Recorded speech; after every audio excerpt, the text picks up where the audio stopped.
शेळ्यांपाशी जाऊन आलते ग. तर दुपारचे 2:30 वाजले. तर जाई इतकी वरडते ना, जरा दरवाजा पॅक केले. बाहेर तिला यायची सवय लागली आणि सारखं सारखं ती झाडं खायची तिला जी सवय लागली ना ती चांगलंच तिला आठवायला लागले. तर त्यांना जाऊन खायला घालून आले आधी. आणि येता येताना जरा चिक्कू आणले आपल्या गार्डन मधले. तर खूप छान असे ना हे पिकलेले चिक्कू आहेत. म्हटलं आधी ना त्याला पाण्यात घालून ठेवावं चिक्कूला. आणि आपलं 6 ते 7 दिवसाचं हे बघा साहित्य साठलंय. उद्या जमलं तर ताक करणार, नाही तर नाही. कारण बघा उद्या जायचं आहे लग्नाला. उद्या आमच्या गाव म्हणजे गाव आमचं पूर्ण रिकामं झालं असणार, जसं 27 तारखे रिकामं झालं तसं. तर खूप मोठं लग्न आहे आणि विशेष म्हणजे आपल्या इथं जवळच लग्न, त्यामुळे सगळे जाणार आहेत ह्या लग्नाला. तर पुरी पण घरात आहेत. म्हटलं चला चिक्कूचा ज्यूस करूया. तर तुम्ही बघा आपलं घरगुती जे चिक्कू असतं ना झाडांचं, हे बघा त्याचा कलर आणि नॅचरल जो गोडवा असतो ना, हे बघा इतकं छान ना, एकदम गोड. तर हे तर पिकलेल्या झाडांच्या फळांचा फायदा आहे. तर परी जस्ट आत्ताच ना पेरू कापून घेऊन गेली. पण आता काय झालं माहितीये का, चिक्कू पण आणि पेरू पण दोन्ही पण आता इतकं बोर झालंय ना, अक्षरशः मी आता पेरू बघा आता मी खरकट मध्ये ठेवले आहेत ते 2. ते काय झालंय आता थोडंसं याला कलर पण वेगळा आलाय. म्हटलं त्यामुळे आता याला साईडलाच बाजूलाच ठेवावं. जे झाडावरचे पिकलेत ना तेच पूर्ण खायला द्यावं. आणि जेव्हा मी बाहेर गेले होते ना तेव्हा पावटा पण दिसला. किमान एक तरी आपली भाजी होते. तर हे बघा आपले हे सगळे चिक्कू. तर हे चिक्कूत ना सगळं मी गर काढून घेणार आहे.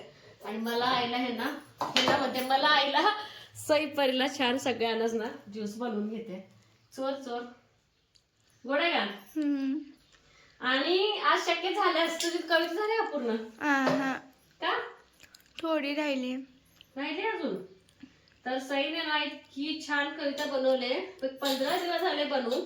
तर अजून थोडी थोडीच आहे बोलते. मला तर खूप आवडते तिचं. जर आज कविता त्याला एकदा असं मस्त बसावं लागते उशी. त्या दिवशी अशी सुचलेली म्हणून अर्धे कच्ची लिहिली होती. आहे ना, इतकी भारी कविता लिहिली नसते ना, खूप छान. तुम्हाला पण ती आवडेल. तर तिची कविता पण शेअर करेल आज तिची जर कविता पूर्ण झाली तर. आणि पावटा पण काढून घ्यायचा आहे गार्डन मधला. आता थंडीने थोडीशी फुलं लागायला लागलेत. आता बाहेरच्या बाजून नाही पण आतल्या तुम्हाला मी दाखवते. तर चला आधी हे ना सगळं आहे ना हे साल सगळी काढून चिक्कूची जरा काढून घेते मिक्सरच्या भांड्यामध्ये.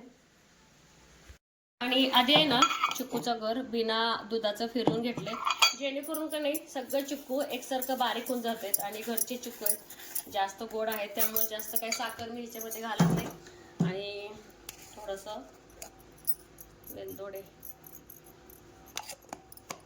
आणि दूध घालणार आहे. तर घालणार आहे ना थोडंसं ह्याच्यामध्ये काजू बदाम पण घालतात. तर मी अगदी साधं सिंपल असं ना आता हे परत एकदा फिरवून घेणार आहे. आणि ना थोडं काचेच्या ग्लासमध्ये सरबत असो किंवा ज्यूस असो टाकलं की मुलं पण अगदी आवडीनं पितात आणि दिसायला पण छान दिसते. तर आता हे तिघाला आणि हे फुलपात्र मला घेते. चला हे असं मस्त घरगुती चिक्कूचा ज्यूस तयार झालेले. तर या सगळ्या तुम्ही पण प्यायला. तर ह्या तिघांना देऊन टाकते. आणि आई पण जरा झोपले, तुम्हाला बोलले ते ना आई सीमाताईकडे गेले होते, जाऊन आले पण माघारी. तर त्यांना पण देते. आणि हे मिक्सरचं भांडं थोडं थोडं ज्यूस आहे ते पण चमच्यानं काढून घेणार आहे. तर चला आवडून घेते. काय खंताना पडले पेरू. आज नळाला पाणी जास्त नव्हतं, पाणी घातलं नाही. आता बोर चालू करू. सोनवे 2-3 दिवसांनी काढ बरं काय पेरू. काय हो फ्रेश तिकडे कवळं अजून पावसा कुठला गाई फ्रेश. आणि इकडं पसरलंय आपलं पावट्याचं वेल. थंडीमुळे ना आता पावटे लागायला लागलाय. पण अगदी कवळं पावट आहे. बाहेरच्या बाजूचं काढून. आणि आज ना थोडंसं ना झाडं वरनं असे खांदून घेतले आज थोडंसं अगदी वरनं. आणि विशेष म्हणजे झाडानं एवढं छान खांदून घेतलं. आणि आज नळाला पाणी चालवलं आलं पिण्यापुरतं आलं.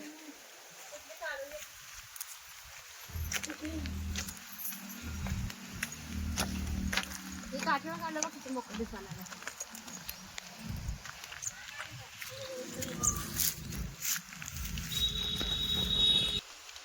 बरं झालं का.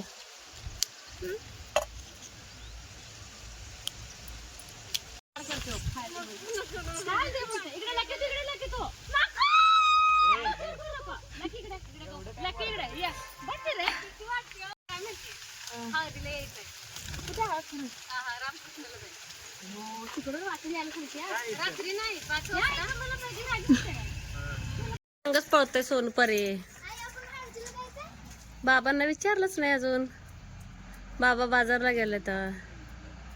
हा विचारतो आल्यानंतर काय म्हणतात बघ. तुला जायची इच्छा आहे काय का? हा हाय लग्नाला जायच की उद्या. काकी हे सगळे आलेत हळदीला. पुण्याचे काकी हे सगळे आलेत हळदीला.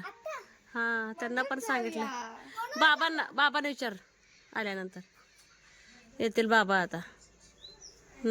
बाबा दमून आले तर. अगं गाडी आहे. हाय गाडी पण विचार आल्यानंतर तू परवानगी काढ मग जाऊ. हळद झाल्या मला आपली. हळद आता कशी असते 7-8 वाजता असते हळद. तयार व्हायला लागलेत अजून.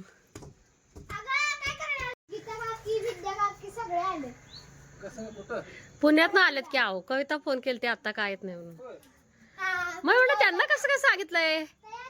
फोन करून सांगितलंय म्हणून लग्नाला आग्रहाचं आमंत्रण आहे.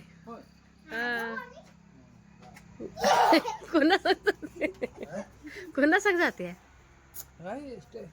होय एसटी ना. वडापाव आणलाय काय.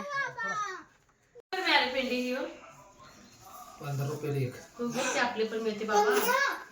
मेथी कोथिंबीर 20 रुपये एक. काय मेथी मेथी 20 रुपये. विद्यार्थी गीता तो आले त्या हळदीला. हा पुण्यावर कविता म्हणत होती. बोरा आणले तिथे.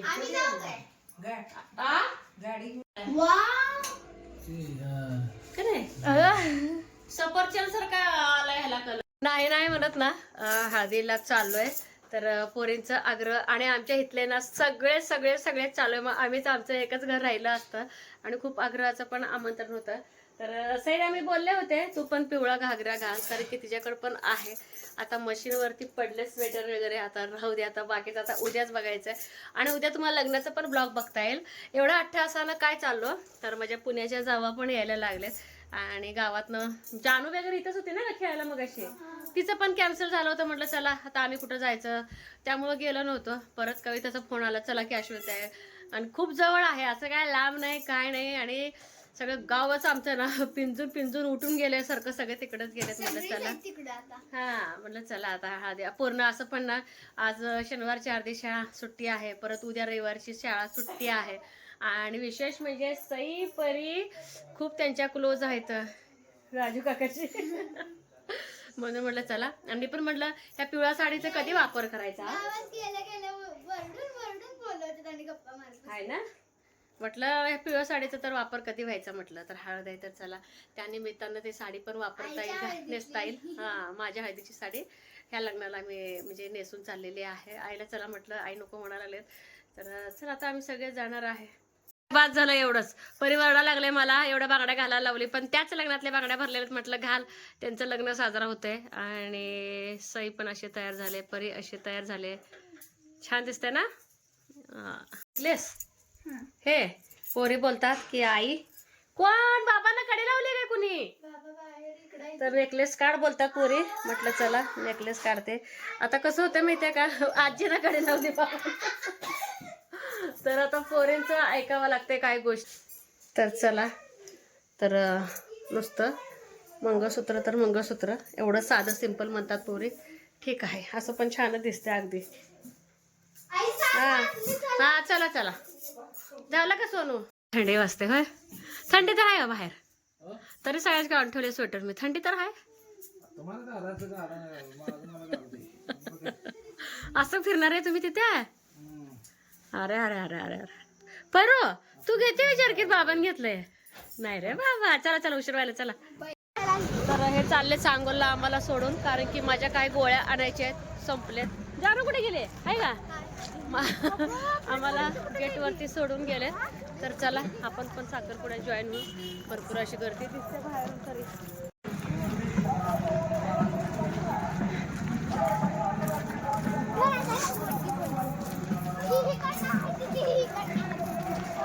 वाटते तुला ग परू?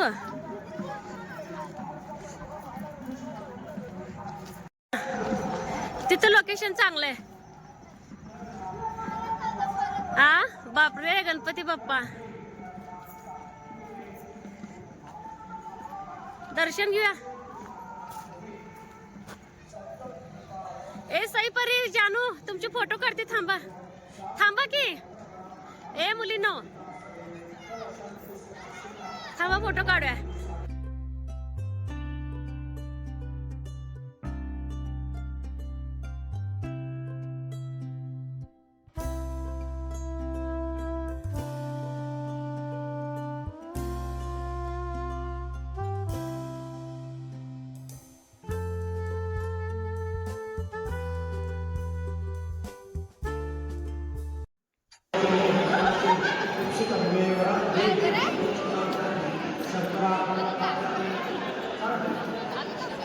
झालेलं होतं. जसं की बघा ह्या दोघी म्हणजे पुण्याच्या जावा मध्ये वास्तुपूजा झाली होती ना उन्हाळ्याच्या वेळेस. तर ह्यांनी ना आणखीन एक नवीन गाडी घेतलेली आहे.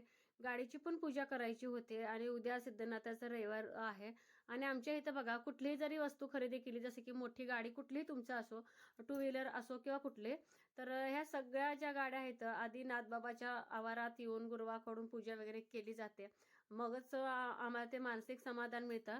तुम्हाला पांढरे सालीवाडी एक म्हणजे आत्या दिसते, तर हे आत्या आहेत का आपल्या आईच्या मोठ्या जाऊबाई आहेत. आणि इकडं बच्चे चमू बघा, तर मोबाईल यांच्याकडे होता. तर फोटोशूट करणे, फोटो काढणे, माझं कसं आलं तुझं कसं आलं, पोज कसं द्यायचं, हे त्यांची मजा मस्ती चालू होती. परी एक मनात ठरवून आली होती की आई काही असो, परला ना काय माहिती एन्जॉय करायला खूप आवडतं. सई पहिल्यांदाच असं म्हणाले की आई चल आपण हळदी आणि लग्न करू नये, तर शक्यतो सई कुठंच येत नाही. त्यांचं असं ठरलं होतं की आपण थोडंसं हळद वगैरे खेळूया. मला काय एवढा इंटरेस्ट नव्हता आणि बाकीचे बायका पण आता इतकं नाही, पण छोटे बच्चे कंपनी बरेच हळद खेळले. त्यावेळेस का मी शूट वगैरे काही केलेले नव्हते. तर परी सई पण भरपूर असं हळद खेळलेलं होतं. आणि म्हणतात ना ज्यांचं लग्न आहे त्यांचा आनंद गगनात मावत नाही. पण आपल्या लोकांचं, वराडी लोकांचं काय, गप्पा गप्पा काय सरत नाहीत. दररोज का आपल्या सगळ्यांच्या भेटीगाठी होत नाहीत. तिकडच्या गप्पा, तू कुठल्या लग्नाला गेलती, ह्याव त्याव, अशा सगळ्या गप्पा चालू असतात. आणि किती गप्पा मारावं किती नाही तुम्हाला सांगते. जे काही वर्षभरात काही घटना आपल्याबरोबर विनोदी किस्से घडलेले असतात ना, ते सगळे किस्से आज निघाले आणि हसून हसून इतकं पोट दुखायला लागलं होतं ना खूप. तर इकडे तुम्हाला बोलल्याप्रमाणे बारके बारके छोटे छोटे बच्चे ना इतकं खेळण्यामध्ये वगैरे दंग होते, खूप दंग होते. तर त्यांचं हे एक वयच आहे की आपण म्हणजे मजा मस्ती वगैरे करायची. तर हळदीला यायचं काय एवढं निश्चित नव्हतं, नको नकोच हे बोलत होते आणि मी पण इतकं मनावर घेतलं नव्हतं. पण आलो, खूप छान वाटलं. घरात काय असंच निवांत बसलो उठलो असतो, पण इथं आल्यानंतर थोडंसं हसणं खिदळणं, एकमेकांशी गप्पा टप्पा आणि हे दिवस एन्जॉय करायला भेटला. परत माझी जाऊसुद्धा म्हणली की कविता की अश्विनताई काय घरात बसताय, म्हटलं आपल्याला म्हणजे दिवस करायचं म्हणजे आज मजा करायचं आहे तर जाऊया, दररोज का असे कार्यक्रम असतात का. परत मी मनावर घेऊन परी पण मागे लागली होती, सई पण मागे लागली होती. आलो म्हणून बरं झालं. पोरींचा पण दिवस अगदी आनंदात गेला आणि नंबरप्रमाणे सगळ्या नवरा नवरीला हळद लावायला आम्ही पण वरती आलो. म्हटलं हळद लावून पटकन जेवण उरकून निघायचं, कारण की थंडी पण हळूहळू वाढू लागली होती ना, त्यामुळं. निळी निळी लाईट दिसायला लागले ना आणि आता रात्रीचे 11:15 वाजलेत. परूबाई बी गारटली, हो का हे परू गारटली. आणि परू आणि सईने दोघीने खूप हळद खेळले, जान्हवीनं. आणि कोण कोण खेळले ग? परी म्हणते की आई आपण ना मजा तर केव्हा करायचं, पण आम्ही काय नाही, आम्ही जास्तीत जास्त गप्पा मारल्या. आता म्हटलं घरी जायचं आहे. आणि गाडीत म्हणजे अजून दुसरे 2-3 दीर वगैरे आहेत गावाकडे येणारे. बरेच सगळे भावकी ना पुणे मुंबईवरून पण आले आहेत ना, मग गावाकडे जायची ओढ असते. आणि आज नेमकं ना दररोज थंडी नसते, तर नेमकं थंडी इतकी सुटली ना खूप घारटल्यासारखं वाटतंय. घरी जाऊन एक झोप काढायची आहे, सकाळ लवकर उठायचं आहे, आवरायचे, परत लग्नाला यायचं ना. हा दमलं काय? तिथेच आहेत का? गाठ घ्यायला सगळ्यांची, प्रत्येक जण गाठ घ्यायला. चला चॅनलवरती कोण नवीन आहे का व्हिडिओ तर बघत राहा. लाईक शेअर सबस्क्राईब करायला अजिबात विसरू नका. बाय.